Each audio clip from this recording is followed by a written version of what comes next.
Assalamualaikum warahmatullahi wabarakatuh. Perkenalkan, nama saya Aden Apandi, SEMAK. Saya merupakan salah satu dosen tetap dari kampus Sekolah Tinggi Ilmu Ekonomi Indonesia, Jakarta. Pada kesempatan ini, saya akan memaparkan salah satu materi dari mata kuliah akuntansi biaya, di mana akuntansi biaya merupakan salah satu mata kuliah keahlian akuntansi yang membahas konsep biaya untuk tujuan perhitungan harga pokok produk, perencanaan, dan pengendalian biaya. Baik, untuk materi pada kesempatan ini yang saya akan sampaikan adalah mengenai akuntansi produk gabungan dan produk sampingan. Berikut paparan materi dari saya. Bismillahirrahmanirrahim. Assalamualaikum warahmatullahi wabarakatuh. Selamat malam semuanya. Malam, Pak. Waalaikumsalam. Malam, Pak. Malam, Pak. Oke, baik teman-teman. Semoga semuanya selalu dalam keadaan sehat walafiat. Amin ya rabbal alamin. Baik, sebelum kita mulai, alangkah lebih baiknya kita berdoa dulu. Silahkan teman-teman berdoa sesuai kepercayaan masing-masing. Berdoa dimulai.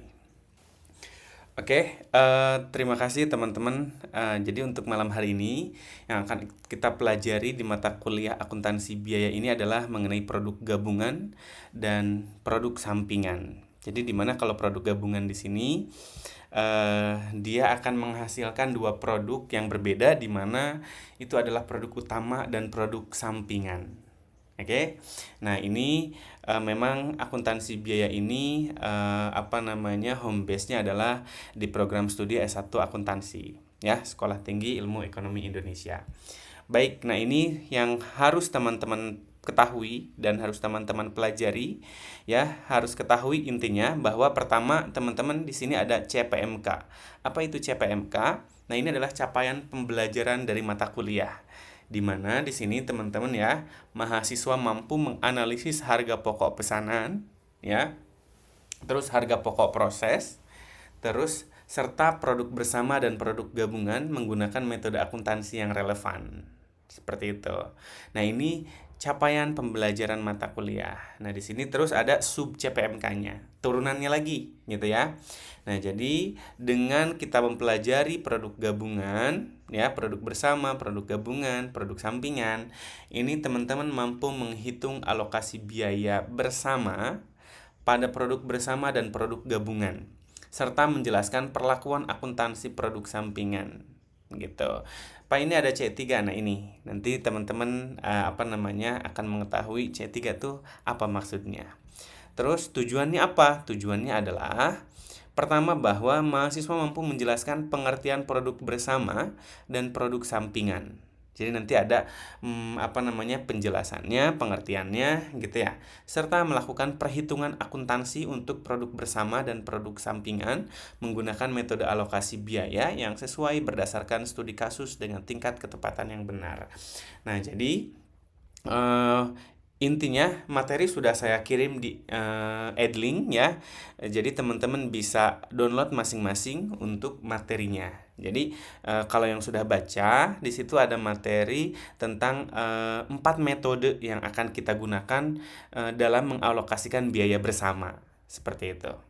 Oke, kita lanjut ke materi, di mana di sini pertama adalah produk gabungan. Di sini saya mengutip dari charter, ya. Ini 2009. Ini bukan 29, tapi di tahun 2009 bukunya. Nah, bahwa definisinya adalah di sini ada produk gabungan, ya. Beberapa produk yang dihasilkan secara simultan atau secara bersama-sama, ya, melalui satu atau produk utama dan produk sampingan. Oke, ya. Nah, jadi untuk produk utamanya apa? Untuk produk utamanya adalah di sini premium dan pertamax dan pertalite. Ya. Ini produk utamanya. Terus kemudian produk sampingannya apa? Aspal. Ya. Oke. Nah, kita lihat dulu, ya. Di sini ada yang namanya karakteristik atau ciri-ciri. Jadi teman-teman harus tahu ciri-cirinya apa. Di sini ada produk utama dengan nilai jual yang signifikan. Betul. Jadi dia memang lebih mahal dibandingkan dengan yang namanya produk sampingan. Nah, di sini biaya produksi bersama hingga titik pisah. Nah, betul. Jadi biaya produksinya ini biaya produksi bersama nanti hingga titik pisah. Titik pisah itu di mana? Nanti ada produk yang harus dilanjutkan dengan memproses ulang gitu. Proses tambahan gitu, atau misalnya dia dengan langsung menjual ke pasar. Yang ketiga adalah produk dapat dipasarkan langsung atau diproses lebih lanjut. Nah, tadi kalau misalnya ada proses lebih lanjut, dia perlu yang namanya split off atau yang namanya titik pisah. Seperti itu. Nah, jadi ini produk gabungan ya, di mana produk gabungan itu adalah contohnya Pertamina. Ya, Pertamina. Nah, untuk produk utamanya apa? Premium, Pertamax, Pertalite. Dan dia lebih mahal dibandingkan dengan produk sampingan. Seperti itu. Oke, kita lanjut, ini produk sampingan, teman-teman. Jadi untuk produk sampingan, ya, definisinya adalah satu atau beberapa jenis yang dihasilkan dari proses produksi secara simultan. Gitu. Tetapi nilainya relatif kecil jika dibandingkan dengan produk utama. Betul, yang tadi contohnya adalah aspal. Oke, teman-teman, kita asumsikan yang lain, ya. Contohnya apa? Contohnya misalnya di sini ada padi. Nah, ini produk gabungan. Ya, produk gabungannya adalah padi. Nah, produk utamanya apa?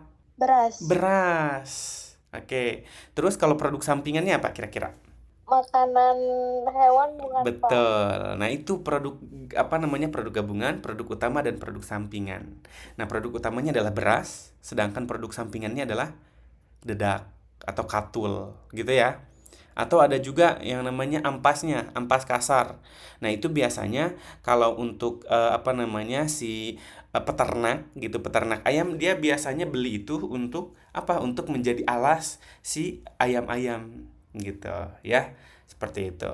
Ini contoh si produk sampingan tadi. Jadi teman-teman bisa membedakan ya antara produk utama dan produk sampingan gitu. Nah, kita lihat di sini untuk karakteristiknya. Yang pertama adalah dihasilkan sebagai efek samping dari produksi produk utama. Betul ya? Jadi ini dihasilkan dari efek samping nih, gitu, dari produk utama. Terus yang kedua adalah memiliki nilai jual dan kuantitas yang lebih kecil dibandingkan produk utama. Betul, gitu ya. Jadi memang kalau misalnya produk utama jelas gitu ya. Terus kalau misalnya produk sampingannya juga sebenarnya jelas, hanya memang nanti dia memang kuantitasnya lebih sedikit dibandingkan dengan produk utamanya. Nah, produk sampingan dapat dijual langsung setelah titik pisah atau memerlukan proses pengolahan lebih lanjut. Nah, ini bisa juga.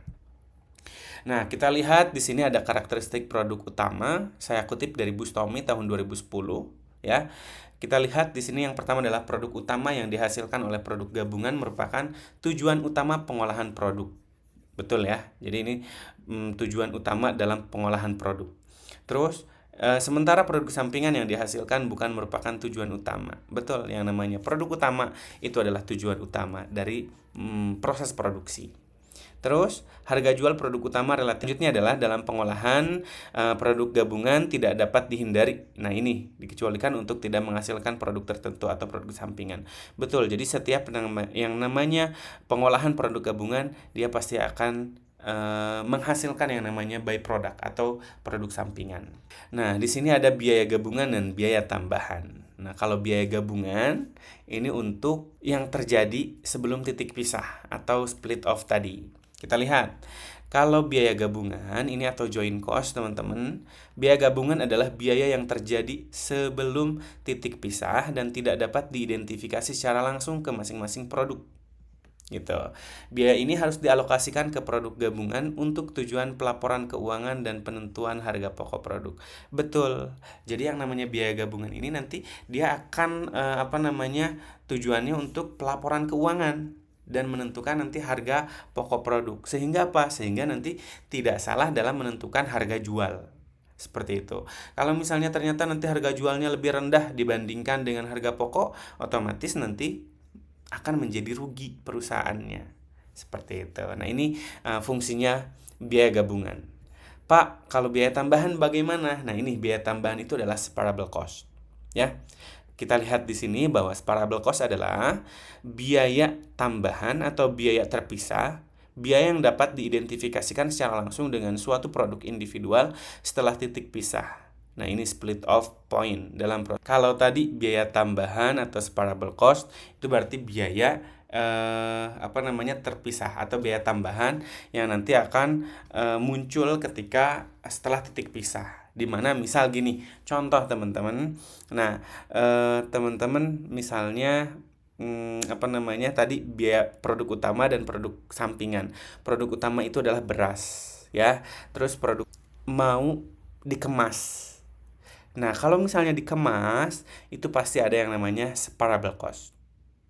Apa? Misalnya kalau teman-teman mau pakai karung, pakai plastik gitu ya. Nah, itu kan ada biaya tambahan. Seperti itu. Nah, ini biaya manufaktur. Terus biaya pemasaran otomatis ya. Jadi misalnya banyak tuh produk-produk beras gitu ya, yang dia memang kadang dia jual langsung, kadang dia butuh separable cost. Misalnya dia beras Cianjur pakai karung misalnya. Nah, ini dia pasarkan misalnya via televisi, koran dan lain sebagainya. Nah, ini namanya ada biaya tambahan. Ada yang ditanyakan dulu nggak? Nggak ada. Oke, kalau nggak ada, kita lanjut dulu. Selanjutnya di sini biaya pengalokasian biaya gabungan. Pertama adalah metode rata-rata per unit. Ya, ini dari Mulyadi 2014 saya kutip.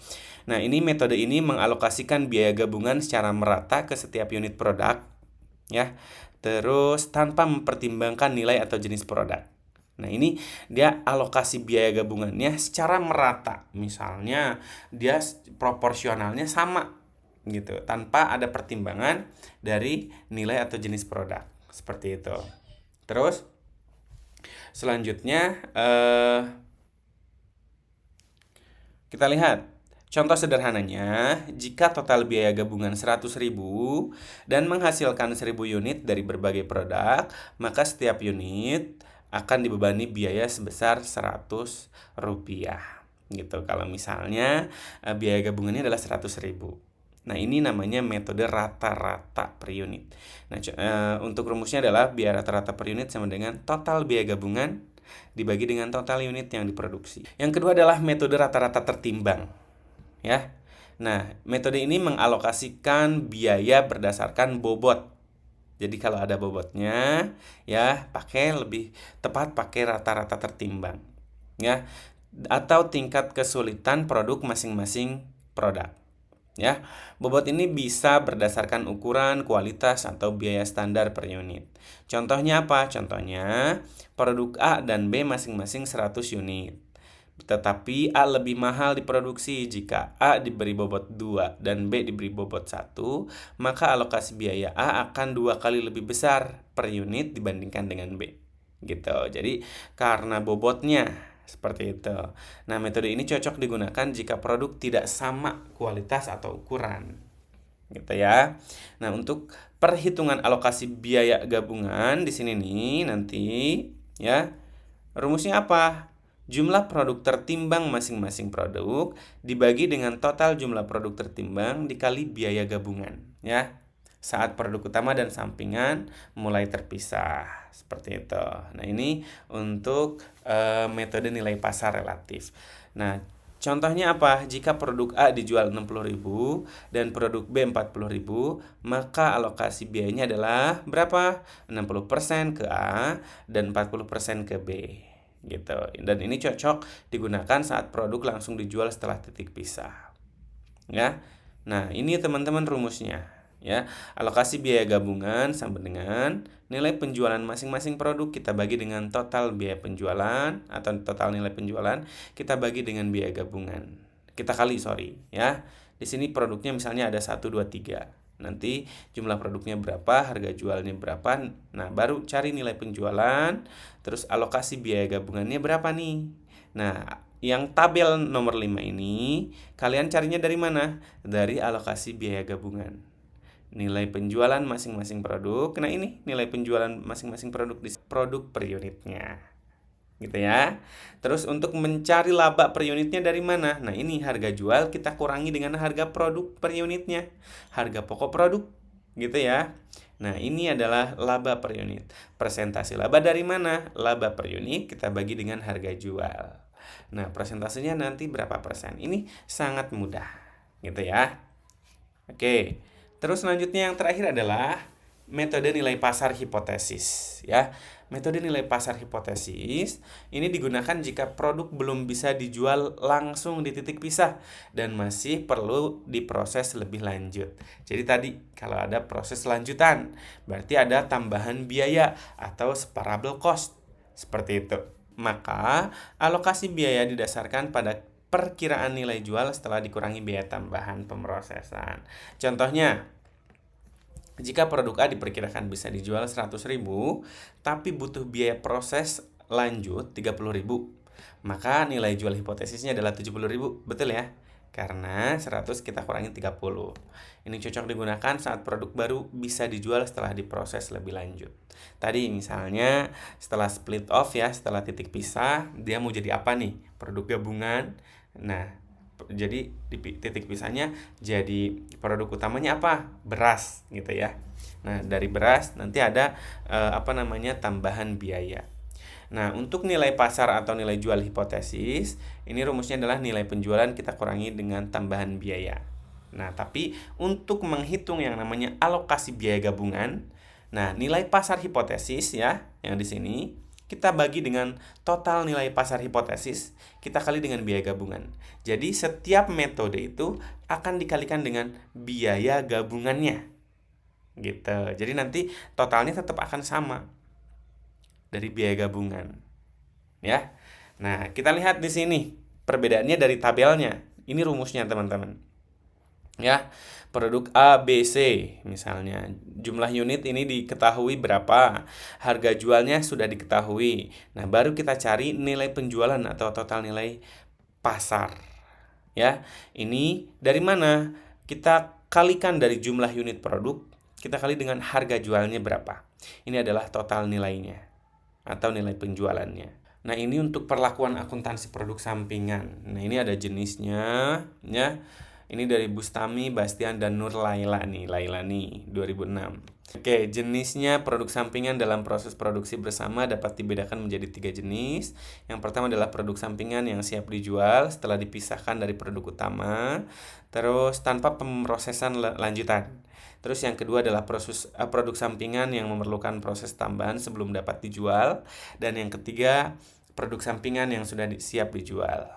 Terus perlakuan akuntansinya di sini bisa sebagai penambah pendapatan non operasional ya, pendapatan non operasional teman-teman.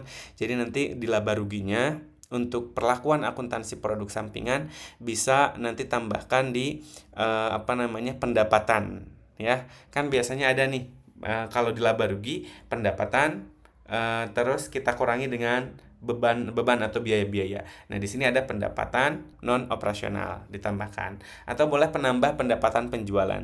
Penjualan utama berarti bisa. Atau pengurang beban pokok penjualan bisa nih. Beban pokok penjualan. Nah, pengurangnya di situ bisa. Perlakuannya ya. Terus pengurang biaya produksi juga bisa nih. Jadi ini semuanya masuk perlakuannya untuk produk sampingan ini nanti akan masuk ke dalam laporan laba rugi. Seperti itu. Nah, ini referensinya dari Bustami, Bastian, dan Nur Laila. Ini ada di akuntansi biaya. Terus Bustami 2010, Ikhtisar Akuntansi Biaya. Ini semuanya tentang ini, boleh nanti teman-teman kerjakan di rumah. Nanti kita akan bahas bersama-sama. Silakan jika ada yang ingin ditanyakan karena materi sudah Saya selesai. izin Oke, boleh. Boleh Nur Laila? Boleh on cam Nur Laila? Oke. Bapak, saya izin apa perbedaan utama antara produk gabungan dan produk sampingan, Pak? Oke, terus ada lagi? Yang pertanyaan keduanya dari beberapa metode pengalokasian biaya gabungan itu apakah ada kelemahannya, Pak, dari masing-masing metode tersebut? Oke, baik. Oke ya. Baik, terima kasih Siti Nur Laila. Oke, jadi untuk yang pertama tadi perbedaan utama ya antara produk gabungan dan produk sampingan. Jadi sebenarnya di sini teman-teman bisa lihat di awal apa perbedaan utama dari produk gabungan dan produk sampingan. Jadi kalau produk gabungan itu tadi beberapa produk yang dihasilkan secara simultan. Contohnya apa? Simultan itu secara bersama-sama. Contohnya apa? Ini produk. Nah, jadi produk gabungan itu bisa jadi Pertamina. Ya, ini dihasilkan secara bersama-sama. Dia akan menghasilkan yang namanya produk utama dan produk sampingan. Nah, jadi produk sampingan ini berasal dari produk gabungan. Seperti itu. Jadi, perbedaan utamanya itu bisa dilihat dari nilai ekonomisnya juga. Ya. Nanti dia misalnya contoh nih, produk Pertamina, ini produk gabungan. Dia akan menghasilkan produk utamanya. Produk utamanya apa? Premium, Pertamax, dan Pertalite. Nah, sehingga ada produk sampingan juga nih yang tidak bisa dihindari. Contohnya aspal. Seperti itu ya. Jadi kalau untuk produk sampingan atau produk byproduct itu adalah produk tambahan yang dihasilkan dari proses produksi gitu ya. Tetapi tadi kembali nilai ekonomisnya lebih rendah gitu ya. Sebenarnya kalau untuk perbedaan utamanya terletak pada nilai ekonomisnya. Tadi dari keempat metode ya. Kita lihat dari keempat metode yang ini rata-rata per unit misalnya ya. Nah, kelemahannya apa sih, Pak? Gitu ya. Pasti ada yang namanya kelemahannya di mana di sini dia sebenarnya lebih sederhana kalau rata-rata per unit gitu ya, dan dia kurang mencerminkan yang namanya nilai realitas si ekonominya. Karena apa?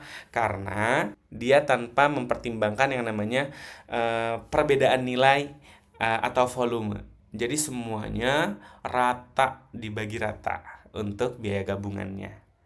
Seperti itu. Ini untuk rata-rata per unit. Sedangkan untuk rata-rata tertimbang ya, ini biasanya dia hanya mempertimbangkan yang namanya ukuran fisiknya gitu. Karena kan tadi beda-beda dari ukurannya, kualitasnya. Nah, itu bisa jadi kilogram atau liter atau unit gitu, atau tingkat kesulitannya. Dari situ. Itu kelemahannya. Dia hanya fokus pada pertimbangan si ukuran fisiknya. Terus selanjutnya kalau ini nilai pasar relatif ya. Nilai pasar relatif ini biasanya biaya gabungan dialokasikan berdasarkan nilai jual produk akhir di titik pisah. Nah, jadi kelemahannya digunakannya itu kalau harga jualnya sudah ada di titik pisah ini ya. Jadi si harga jual ini bisa ditentukan kalau misalnya sudah adanya titik pisah. Kalau untuk yang terakhir adalah nilai pasar hipotesis. Ini jelas kelemahannya tadi dia membutuhkan yang namanya biaya tambahan. Seperti itu. Gimana Nur Laila? Cukup? Ya Bapak, cukup. Ya baik Bapak, terima kasih Pak. Baik, sama-sama Siti Nur Laila. Selanjutnya, siapa lagi yang ingin bertanya? Boleh Najmi? Iya Pak, izin bertanya, Boleh. mengapa metode nilai pasar relatif dianggap lebih adil dibandingkan metode rata-rata per unit dalam alokasi biaya gabungan? Oke. Jadi, saya Najmi, terima kasih. Oh, ada lagi pertanyaan? Udah Pak, cukup satu aja. Cukup satu aja. Mengapa metode nilai pasar relatif lebih adil? Dibandingkan dengan metode rata-rata per unit dalam alokasi biaya gabungan. Oh, jadi perbedaan dua metode ya antara nilai pasar relatif dengan rata-rata. Kita lihat di sini teman-teman. Biaya gabungan dialokasikan berdasarkan nilai jual produk akhir di titik pisah ya. Lihat, jika produk A dijual 60.000 dan produk B dijual 40.000, maka alokasi biaya adalah 60% dan 40%. Nah, ini contoh. Nah, makanya di sini bisa kita lihat bahwa artinya produk dengan nilai jual tinggi, maka dia juga akan menanggung proporsi biayanya lebih besar. Gitu. Nah, itu begitu juga sebaliknya. Kalau misalnya nilai jualnya rendah, otomatis biaya yang dia tanggung juga lebih rendah. Seperti itu. Makanya tadi dikatakan lebih adil dibandingkan dengan metode rata-rata per unit. Nah, kalau biaya kalau biaya rata-rata tadi yang saya bilang ya, di sini rata-rata per unit semuanya dibebankan sama gitu ya. Nah, jadi dia memang biaya dari metode rata-rata per unit itu dia dialokasikan sama rata gitu ke semua unit tanpa mempertimbangkan yang namanya nilai jualnya. Seperti itu. Oke, Najmi? Terima kasih sudah menjawab, Pak. Oke, ada lagi mungkin Najmi? Satu lagi boleh? Oh, boleh, Pak. Oke. Tolong jelaskan implikasi manajerial jika perusahaan sudah memilih metode alokasi biaya gabungan dalam menentukan harga pokok produk. Oke, jadi yang Najmi tanyakan adalah implikasinya ya, implikasi manajerial jika si perusahaan itu salah memilih metode alokasi biaya gabungan. Ya, oke, pertanyaannya bagus ya. Ini implikasi itu berarti terapan nantinya ya. Dampaknya seperti apa? Oke, pertama, jika perusahaan salah memilih yang namanya metode alokasi, ini bisa berdampak cukup besar di mana pertama ini akan salah dalam menetapkan harga jual. Penetapan harga jualnya bisa keliru. Ya, di mana apa? Misalnya harga pokok yang terlalu tinggi ini bisa membuat harga jual yang tidak kompetitif. Ya udah nih, misalnya nanti harga jualnya misalnya ketinggian dibandingkan dengan produk yang sama, yang homogen ya. Nanti misalnya penetapan harganya yang produk kita 7.000 sedangkan produk yang sama di tempat lain adalah 5.000. Nah, ini tidak kompetitif sehingga nanti akan Sehingga akan bisa merugikan perusahaan dan nanti tidak akan laku gitu. Terus yang kedua misalnya adalah laba produknya tidak akurat. Terus nanti juga ada dampaknya pada si kinerja si manajer itu ya. Nah, pas dievaluasinya nanti si manajer bagian produksi atau bagian penjualan akan terlihat dia tidak efisien dalam pengalokasian biaya ya. Dia berarti akan bias gitu, akan salah dalam penentuannya. Oke, Najmi? Oke, baik Bapak. Terima kasih sudah menjawab. Oke, sama-sama. Selanjutnya ada lagi? Cukup? Oke, kalau cukup, ini jangan lupa untuk tugas individu nanti dikerjakan di rumah dan nanti tolong upload di di Edlink ya. Oke, untuk waktu saya berikan waktu sampai 2 hari. Oke ya. Oke, nanti saya akan pokoknya teman-teman mahasiswa semuanya cek Edlinknya dan waktunya nanti akan saya beritahu di Edlink. Terus jangan lupa bahwa konsekuensi jika teman-teman telat dalam mengupload tugas nanti akan ada pengurangan nilai sebesar 50%. Ini ada berapa orang? 3 orang yang izin ya tidak bisa masuk. Ini Ira ada ya, Siti Nurlaila, Naomi, Najmi, Yulianti Simanjuntak, Jenny dan Najwa. Berarti yang nggak hadir adalah Muhammad Izan ya, terus siapa? Suci dan satu lagi siapa? Indah.